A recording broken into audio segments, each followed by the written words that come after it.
अंजनी कुमार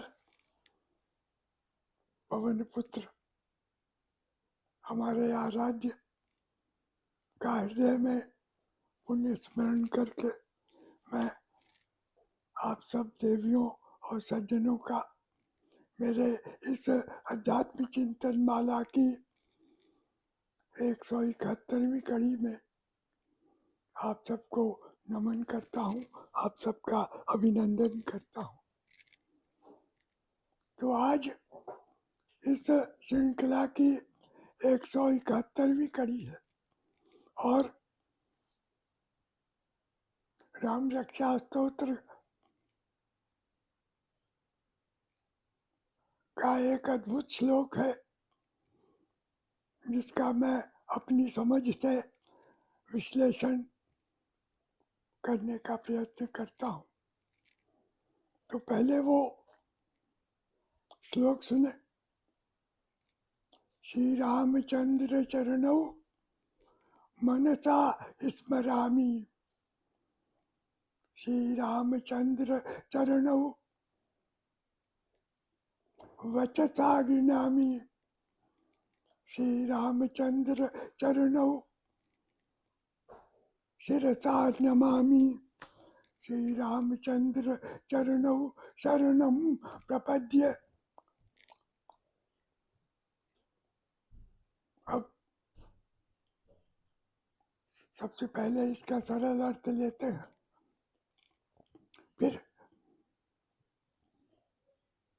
विश्लेषण के 3-4 बिंदुओं से कहेंगे। तो सरल अर्थ इस प्रकार है, भगवान श्री राम के चरण कमलों का ध्यान करते हैं। पहले मन से उनको धारण करते हैं, मन में स्मरण करते हैं, फिर उनकी महिमा का गुणगान करते हैं, फिर सिर से नमस्कार करते हैं, 8 अंगों से नमन करते हैं। ऐसे प्रभु श्री राम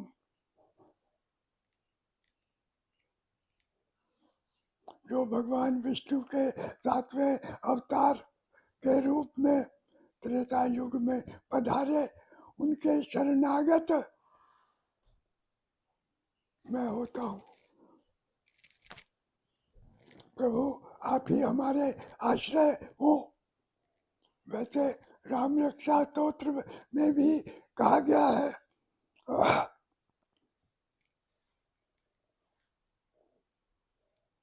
रामात् नास्ति परायणम परतरम,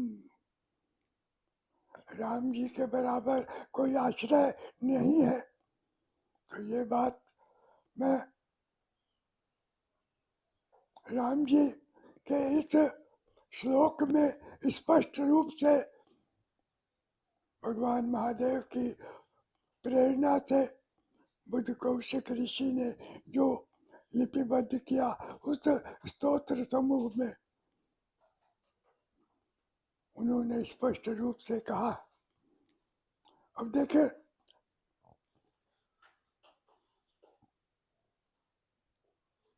आज के समय में प्रभु के आश्रय के अतिरिक्त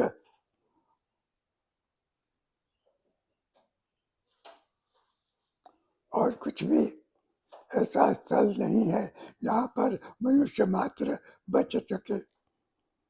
आप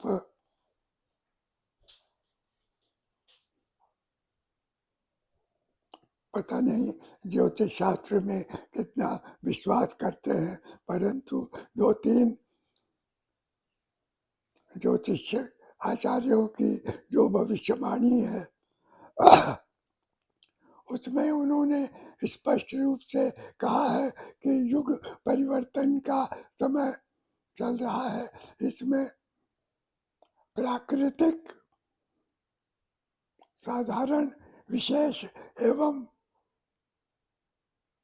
मनुष्य निर्मित दुर्घटनाओं का अंत नहीं है।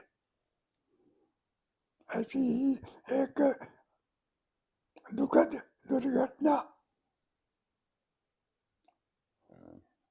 12 जून को अंतर्राष्ट्रीय वायुयान में हुई। उड़ान अभी शुरू ही हुई थी कि उसमें आग लग गई और इस प्रकार 242 यात्री एवं क्रू में से मात्र एक यात्री ही बचा, बाकी सब प्रभु की शरण में चले गए। समझ में नहीं आया कि किस प्रकार ये दुर्घटना हुई होगी, परंतु सब अग्नि में स्वाहा हो गए। तो इसके बारे में विचार करते हैं तो देखिए, बहुत समय पहले आदि गुरु शंकराचार्य ने कहा था,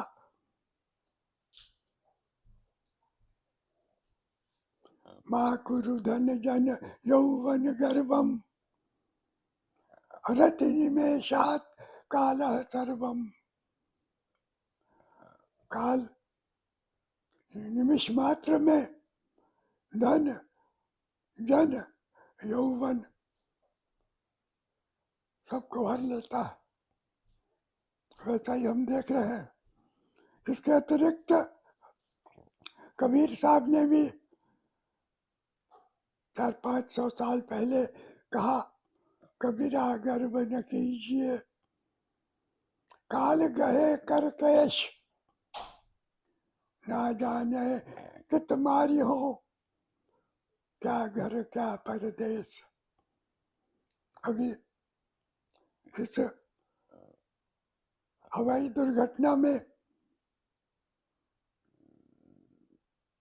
जितने यात्री काल कवलित हो गए, उसको देखकर यही बात सही है कि प्रभु काल के रूप में किस प्रकार,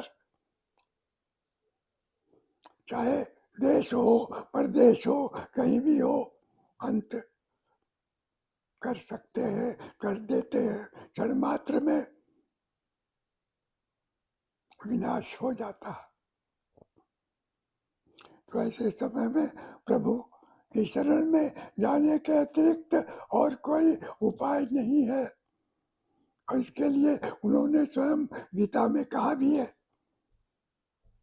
सर्वधर्मान परित्यज्य मामेकं शरणं व्रज अहं त्वा सर्व पापेभ्यो मोक्षयिष्यामि मा शुचः। यही नहीं, 9वें अध्याय में इसी को और स्पष्ट रूप से उन्होंने कहा कि हे अर्जुन, तुम जो भी कुछ करते हो सब मुझे ही समर्पण करो। जो खाते हो पीते हो पूजा पाठ करते हो लेते हो देते हो और जो भी काम करते हो सब मुझे ही समर्पण करो, तो उसके अच्छे बुरे का परिणाम भी मैं ही भुगतूंगा। आप तो अकिंचन सेवक की तरह ही होंगे। मीराबाई ने भी बहुत पहले यही कहा था, शायद वो इस रहस्य को जानती थी, तभी उन्होंने कहा, माने चाकर राखो जी।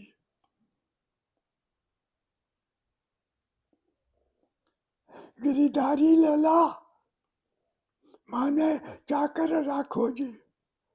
तो चाकर नौकर की बहुत ही सीमित जिम्मेवारी होती है, जो काम उन्हें दिया जाता है वो कर देते हैं। तो वो काम करना ठीक है नहीं ठीक है, इसमें उनके मालिक की जिम्मेवारी रहती है। वही प्रभु स्वयं अपने ऊपर सब जिम्मेदारी लेते हैं, और मैं तो उनका अकिंचन सेवक का भी सेवक हूँ। तो जो कुछ मेरे समझ में आया मैं उसको आप सबके सामने प्रस्तुत करता हूँ। राम रक्षा स्तोत्र के बारे में तो कहा गया कि उसका एक एक अक्षर अनंत है,